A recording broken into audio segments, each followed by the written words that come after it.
Welcome back to AsArt. We're going to cover episode 7 of Watchmen. It was one thing that I really appreciated about it is that they gave you enough to where you could possibly, before they did the reveals, figure out what was going on. Most of the major plot points I was able to figure out, but it wasn't like they spoon-fed you too much, but it was just enough to where you're able to really, really enjoy it. So I thought it was really fun. You know, they kept you guessing and kept you wondering, but then also, because we had talked a little bit before the episode, and I thought, giving you my thoughts on what I thought might happen, and then we got to watch it and see. So, yeah, Yes. So overall, really, really good episode. I'm going to dive into specifics in a little bit, but so what about you? Were you lost at all?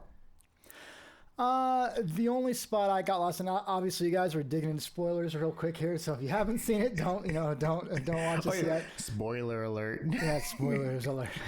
Click away. Yeah, go away. But come back after you watch the episode. yeah, of course. You just stop, pause temporarily. But yeah, so the only, I before the episode I talked to you, I thought that, I think this old guy might be Mr. Manhattan, and or Mr. Manhattan, right? Or Dr. Manhattan. Yeah. Dr. Manhattan, yeah, Dr. Manhattan. And I thought that, yeah, I know, Mr.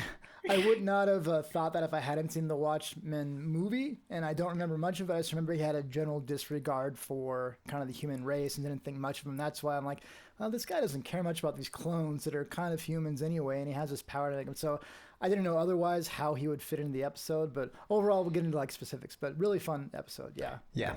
I know. I really was happy because I wasn't expecting the Dr. Manhattan twist. Like, I don't know. I thought he was maybe on Jupiter. Yeah, I thought he was. I did think he was somewhere. So my thought coming in the episode is, I think because they had said, in the little call boost for Dr. Manhattan, they kept saying like, yeah, it's like he's not listening. He never answers. I'm like, well, maybe he's out there somewhere and he can't listen. And then we saw that his messages are not being intercepted, but they're not getting to him clearly. And then we find out that he's actually not. I thought he was trapped. Maybe somehow some entity had like trapped him out there, but it turns out that he was back on Earth, kind of normally, but still kind of trapped in a way. So it was interesting because there's multiple Dr. Manhattans in a sense in the episode being revealed. So, remember in the scene where there was like the globe, and I guess it's all the different call boxes that you can talk to Dr. Manhattan. Yeah. And do you think her plan is to brainwash everyone? That's what I thought, because she was saying that with the nostalgia, the idea was that she was going to give them the power of the memories. They're going to be able to learn from their mistakes. People just pondered on their memories too much, and she said that was the mistake along the way. And so my thought was, I think probably what you came to as well, that her goal is to wipe everybody's memory out. Yeah. But do you think it has to do with something about Dr. Manhattan being there too? Do you think she's trying to draw from his powers and everyone else is trying to like kill him to take his powers? Like it's like this whole, it becomes such full circle that she knew the whole time he was Dr. Manhattan. Yeah. So that's the part I don't kind of get, is like, how did she know? Because she seemed like she wanted him, or wanted Angela to ask. So do you want to know who's Dr. Manhattan? It's like she knew that she knew at the end. At least that was my takeaway from it. But so I don't know what her plans were with that. Do you think maybe she leaked the info when she was doing her nostalgia trip? Because it's possibly, because remember how the detective was like, she recorded everything she was saying, and like I wonder if something slipped when she was under care. Because remember, she was like, "This is the 5th time you've done this, blah blah blah." So like, there could have been so many different flashbacks. That too. Yeah, yeah. So that was interesting. But there's a lot, again, kind of like what we said about the last episode too. There's so much going on in that episode. If the editing wasn't completely on point, if the storytelling wasn't completely on point, no, it could have fallen apart really quick. But it didn't. It stayed really good all the way There was through. some parts that kind of bugged me with the editing in this episode. Really? I wasn't enjoying the pacing as much as other. It wasn't my favorite episode. Well, last episode was just such a good episode. that one's hard to beat. Yeah. And we turned out what you're talking about. He did not die. Yeah. At least we don't think he died. He's not there, so we have to assume he's alive. Yeah. So that was cool. Do you think? Oh my gosh, why am I slipping on the names? At Manius, the guy who's held in court. Do you think he put himself in that courtroom? Oh, so maybe I'm completely off on this, but I thought he was Dr. Manhattan Oh. Because they were saying he killed millions of people through a decision he made, like the nuclear bomb or whatever it was, and then he. I might be completely off on that, but wait. So at the end of the episode, you thought he was Dr. Manhattan? I think so. Earlier, I thought, oh, he's Dr. Manhattan, because what they were saying he was guilty of was all the things Dr. Manhattan did in the comics and in the movie, right? And again, if I hadn't seen the movie, I wouldn't have maybe made that connection. So I might be wrong. But all the things they were saying about him, they didn't say him by name, but they're like, oh, this is totally Dr. Manhattan stuff. So, I mean, my takeaway from it, and maybe it's a more kind of a philosophical one, but it's kind of like a deity. And what was the title of the episode again? I forgot. It was something about almost religious awe or something like that. So I almost took away from it. He was like almost like a religious type character, to where it's like that little thing that was taken out of the husband's head at the end. That was almost like a planet that I felt like he was trapped within, like his consciousness of who he was being trapped within that or something. I might be completely off on that. But so my thought was, I thought the old man that you said his name's Mantius, right? What did you say? I thought he was Dr. Manhattan. And then at the end, it turns out it's the husband. Did you guess that before they did reveal that? I did actually. And like the hints were kind of starting to be dropped. Like now it makes sense, because he is kind of removed, and like also when they talked about death or after death to his children, I think he said something like, "There's nothing after death," because Dr. Manhattan like experienced time itself. I didn't think about that. And then what was the other thing? Well, the thing that I took from this episode is she said there's no real like amnesia where you don't remember anything. She's like, that doesn't really happen. The smart, Asian woman, she said that. And then I'm like, oh, there's something to this. I don't know what it is yet. And then I'm like, okay, so both of them have amnesia. Like, what's the, and then, when she was leaving, she's like, what, you don't want to know? I'm like, okay, maybe that's the only thing that got me about that whole reveal, that Dr. Manhattan decided they wanted to have amnesia so they could live regularly. It's like, well, you think you would probably thought, being the almost deity level intelligence that he is, you think you'd have thought of something that some regular human being wouldn't have thought of, like the woman did. Yeah. Because I'm assuming that she knew, but I might be wrong on that too. I don't know when she knew. I wish I'd known. Maybe she was really involved in Vietnam, because she's from Vietnam too. So maybe she had high access to security or something like that, where she saw the conversation, like where they met to decide to erase his memory or something like that. Because this would technically be, I think, his third lover, Manhattan's third lover, because the first one was his wife, and then the second one was Spectre, which is the girl in the telephone, the detective, and then obviously Angela's the third one. And he always just gets tired of his lovers and stuff. So maybe by erasing his memory, or not really, trying to get to depower him, maybe he can enjoy love or. And I thought it was. It's funny. It kind of reminded me of Star Wars a little bit, where you have this kind of space soap opera where it comes around that Leia is Luke's sister, and all these things. This little circle of people, all become these important people. It's like, okay, so you've got his second lover and his third lover in the same story. They know each other throughout the entire world. So it kind of, was not silly. It was like a little bit not completely believable. Then again, it was cool as far as reveals and stuff like that. Yeah. So really fun. What's so funny? Major reveals answered a lot of questions, but now I have more questions. Yeah. A lot of so much with Dr. Manhattan questions. So many. Oh yeah. And it's funny though, it seems like they're almost giving episodes to individual characters. I mean, obviously Angela's story is always continuing. She seems like she's the main character, obviously, but last episode it was about what's his name? Shiny Looking Glass. Yeah, like that. He was the main story, and then before that, it was the whole. Oh wait, was last episode Looking Glass? Or was the last one was the time jump. Yeah, or the memory, the flashback. But it seems like they're dedicated. I kind of like that. It's like you're going to get a good chunk of story for each person, but they're all intertwining as you're going along. I wonder if there's like a bigger thing going on, like, because didn't Atmandius send a recording to the president about the future and all this stuff? And I think in the comic books too, he even tries to kill Dr. Manhattan in a similar way. Like, I think they're going to try, like, who tries to kill Dr. Manhattan? The guy that's on trial. Oh, okay. Yeah. Okay.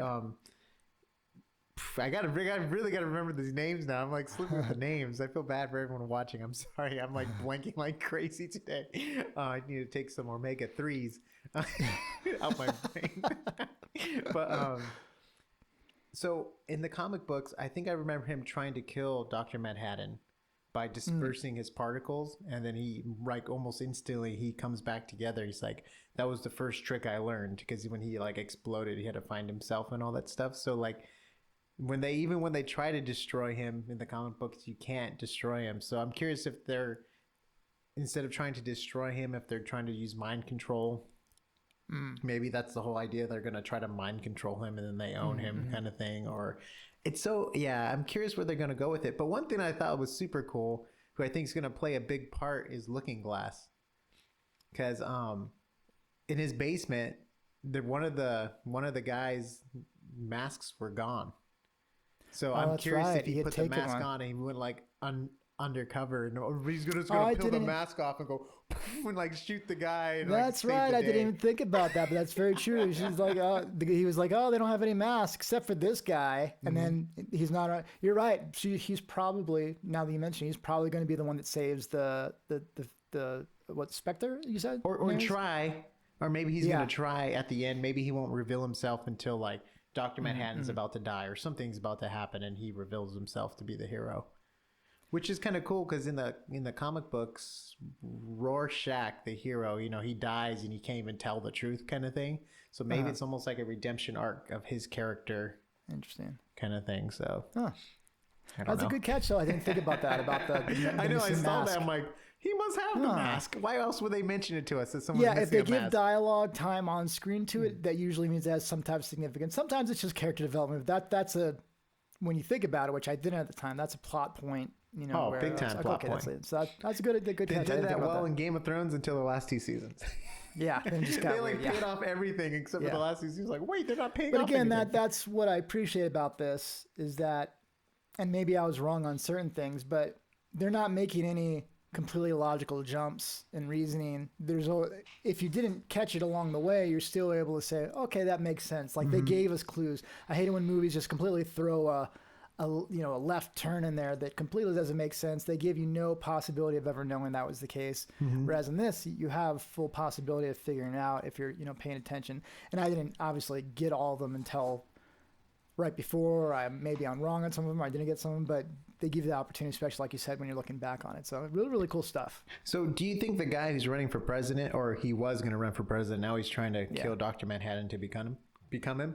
Do you think he's distorting the original plan? Because you know how they have a tape that was sent to the president telling the future? You think maybe he predicted this would happen in the future, that Dr. Manhattan will want to become a normal person, that's the time to kill him kind of thing, and it's like a full circle. And then since he's trapped on his own planet, which I think he's condemned himself for the sins he's done to himself, and the guy that's on trial at Mantius, you think that overall it was his plan to maybe take over Dr. Manhattan's powers, but now that he's trapped there, I wonder if the guy who's running for president, I don't remember his name, he's the political dude. Know what I mean? They'll know who he is. Yeah, if you watch the episodes, you'll know who it is. Yeah. Do you think he's trying to like overtake his plan, his original plan? I don't know. I haven't given too much. I mean, obviously the wife is kind of funny. She's given the Spectre's given the whole plot, and then she's like, just jumps right in and says, "Oh, that was the plan." She's like, "Well, you made that a little bit too easy." So I would imagine that, like you said, the plan changed somewhere along the way. I don't know if we're supposed to be able to guess what it changed to yet. I guess what you said, they're planning on, from what the woman in the tower said, they're planning on taking his powers. But so I'm not following all the different things. I guess I'm not projecting too much into future episodes. I'm just trying to take them. Take them when I want. I know me. I'm like, well, what about next sometimes season? I'm trying to think. Okay, one more interesting thing I saw. So she cloned her grandma, and she put. So did you have that? She slightly. Well, I thought she cloned her mom. Yeah, her mom. I'm sorry. Yes, her mom. And then I thought it was a clone of her. I thought it was a clone of her too, because she took over the adamantius technology, right? And he had all these clones. I'm like, okay, so And if she's having these nostalgia dreams, which it sounded like leading up to that, maybe she's second or third generation clone, but it turned out it's her mom. Mm-hmm. I think we still might find out maybe it's a clone of a clone. But. And then she says something about her dad was going to be there too, because she's like, where's your dad? And she's like, oh, he's going to be here. And then it cut to the statue of Atmantius. So I wonder if her dad is Atmantius. Because like, think about it. Right after she's like, do you want to know who he is or whatever? They cut to him sleeping in the house, for Dr. Manhattan. It was like a dead giveaway. So I'm like, oh, maybe that's her dad. And since she owns all the satellites, he left the save me thing knowing that his daughter would save him or something. It's going to be interesting. I'm there's a lot of, it's funny because they're giving us answers, but like you said, there's so many different directions it could go in. It's really, really fun. And then, obviously we're going to be covering The Mandalorian as well. And we'll cover that separately, but just out of curiosity, obviously completely different series, different target audiences in a lot of ways, but are you enjoying one series more than the other since we're getting these? I'm enjoying Watchmen more than Mandalorian. And I think it's just because since I'm an adult, I enjoy more darker stuff. Like the Mandalorian's fun. It's, I love the whole Western aspects it has to it and stuff like that. And the old kind of vibes it has of the old Star Wars films. But I'm really I really dig like Westworld and deep, series and stuff like that. And it's so cool. Like just even within if we compare the first episodes of Watchmen compared to the first 4 episodes of Star Wars, we're getting so much lore in Watchmen and so much more backstory than we are in The Mandalorian. The Mandalorian just seems like a simple story. Like, maybe it's going to get deeper in a while, but it's not even setting roots to any mystery really. We're trying to guess who he is, but it doesn't matter because it's not Boba Fett. Who else would it be? You know what I mean? At this point, that's the only Mandalorian we know, and we know it's Yoda. And I have some theories on the. Wait, baby. It's Yoda? Well, okay, I had a theory that there might be a clone of Yoda. Oh, really? Yeah, I know. It's just a weird theory because the guy who was like, I didn't hurt him or whatever when he took the baby back or Baby Yoda back. I'm just calling him Baby Yoda for now. I don't know. Yeah. What else to call him. When he. First of all, before we jump into this, this is the Watchmen one. This is the Watchmen one. Yeah, let's not get too sidetracked. Okay. Yeah, so some stuff that I had written down. So it's funny because, and we're going to talk about this in the Mandalorian breakdown, but they have kind of a number of what I thought were almost Rocky references, and then I jumped in and watched Watchmen right after, and they start off with the James Brown Living in America, which is in Rocky 4. So I thought that was kind of, I wrote that down. I'm like, it's James Brown. Dude, and also, come on, they ended with, is there life on Mars? Yeah, it's cool music, really, really cool music. Because what's his name? Name is from Mars, right? Was there life on Mars? Yeah, I think it was. Was there life on Mars from David Bowie? One of my favorite songs. Because Dr. Manhattan was on Mars, so it's cool stuff. Every episode has a cool song too. Their music's really, really good. Yeah. Have you seen? Did you ever? I haven't seen it in many years. But did you ever see Starship Troopers? Oh my gosh, let's bring me back. Oh my goodness. So it had these really cheesy commercials. Oh, very cheesy.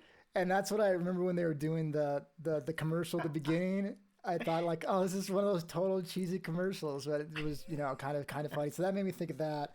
And then one of the cool transitions I really liked in the film, I had to write it down or I would have forgotten, but there's a close up on Angela's eyes and it does a cross dissolve, kind of a time cross dissolve for different sections, and then you're inside this kind of temple and the windows are eyes. Oh yeah, would really, look like the eyes. Mm-hmm. Again, the editing, you said there's a few things that are bothering you, but overall really cool stuff. That was a cool shot. And then there was another shot, I think it was season or episode 2 or 3, when Spectre walks up to the door and it looks like she has a mask on. It's really cool. I mean, the editing and there was probably plenty of effects going on in this episode, but I kind of was just so into the story, didn't really notice them all. When you have all the clones in the courthouse and then the jury and stuff, I'm like, they probably had some interesting tricks they were using for that, I'm guessing they use doubles. And they just... If you're not seeing the faces, yeah. But there's a lot of shots where you're seeing faces, but yeah. Or it could, yeah. It's very interesting. I mean, I was imagining there's probably a lot of different ways they tackled those shots. That's probably the easiest way to do that than having him move. You know what I mean? On different layers. Just like have tons of have trackers on their face. Do a quick little roto if they go behind. Oh, you're talking about face replacements, huh? Oh yeah, they probably just replace the face. Okay. Especially if there's so many of them, you know what I mean? Yeah. And then I think you can do that, like if you're using software like Mocha, and as long as they're not doing full head turns, I think you can track. Yeah, and the cameras weren't even moving; they're always like this. You know yeah, what they're I mean? always static for the most part. Yeah, I mean, some of the head movements were more extreme than the others, but they probably, depending on how they were moving, probably made those decisions on a I mean, if it was a shot where like one, like they all turned, that might be the same actor just doing it, and but. It was cool stuff, though. I was just thinking about that. Yeah. But there wasn't too many times where I was very specifically just thinking about effects, that's always a good thing. It means the story is really keeping you engaged. Let's see. I written down clone shots. Probably because they used all their effects budget on the last episode. Damn, that was a crazy effects episode. Yeah, they used so much on that. I'm curious how much the last episode is going to cost them now. If the guy's going to be blue and glowing, gosh. That means they gotta. Yeah, so I thought when you kind of were filling me in, like this is kind of like an offshoot after the comics, after the movie. I thought they weren't going to bring in any of the main original Watchmen. Like Dr. Manhattan, you would think that he's probably going to be a big visual effects character if they do bring him in. And so I thought they weren't ever going to present those characters in there. But it sounds like they're bringing them in. Well, yeah, they have Spectre, who's like a detective now. We know, but she's not an effects-based character, is what I mean. No, but the only effects-based one would be Dr. Manhattan. Okay. I mean, unless they're doing some extreme fighting, but they're also old now. Yeah, that's right. All the other ones in the first movie, they weren't effects-driven characters either. You're right. Yeah, so the one they're bringing back for sure, it seems like, is the effects-driven one. That's kind of funny. I wonder if he's going to be naked like he was in the movie. Did you notice in the commercial when he was walking through Vietnam, they put a Speedo on him? Otherwise, they would have been a great camera pan right across him. Like, oh no! In the movie, it shows everything. Yeah, I know. Well, and then they did the play and on with he was there, yeah, the guy was naked there. So I was like, well, they might go full naked. But I appreciated the Speedo in the Vietnam commercial shot or whatever it was. Just let it hang. No. People have shirts saying like "let it hang." No, I'm just kidding. So I'd actually written down what you wrote down too. I wrote down like, is it going to wipe out everyone's memories? Like the tower, is that what it's meant to do? So it's cool. So I imagine if we're both thinking that, that's probably what it is. Well, because that's kind of what he did with the squid. He tweaked people's memories, right? Oh, that's right. Yeah. So it was like I'd written down the young actress that played the young Angela. I thought she did a really good job. Like there were certain shots where she didn't say anything. It was just completely nonverbal acting, and her acting was really good as well. How sad was her story? Oh my god. Yeah, the grandma was a good part too. So, and that's what kind of helped me come to the thought that something had happened where their memories were taken away, because this is her memory, but she clearly didn't know who her grandma was. So I'm like, okay, so is she remembering this as she's going through these memories? So because she didn't know who her grandma was before this, right? Mm-hmm. Yeah. Yeah. So maybe something happened. But a sad story. Well, it sounds like it was Dr. Manhattan set it up to where they lost their memories, since it was his idea. That's what I wonder if he even tweaked memories. I wonder if he has the ability to tweak memories. Oh, interesting. Too. That's something interesting as well. Yeah. I mean, this guy's God, right? Yeah. Which again, the only thing that really kind of didn't bug me, but if he's that smart, then why would he do something like, okay, we're gonna just give us both complete amnesia so we can live on Earth regularly, when someone like this really intelligent woman that's building that tower would be able to think of that. Well, that doesn't happen. You don't get full amnesia. You would think he would think of something that wouldn't be, but still really cool stuff. The only thing that's probably something you never thought of is when it did. We were talking about a little bit before we started the episode of the elephant in the room. So go ahead and give me your thought on that, because that was. Yeah. I just thought it was funny. Like there was a literal elephant in the room. Like the information she knew about Dr. Manhattan. You know what I mean? I just thought it was so I didn't think of that, to the writers, but I thought that was a very interesting take on it. Like yeah, and I also thought too, like maybe because elephants are known for their great memory, So maybe by transmitting their blood helps with.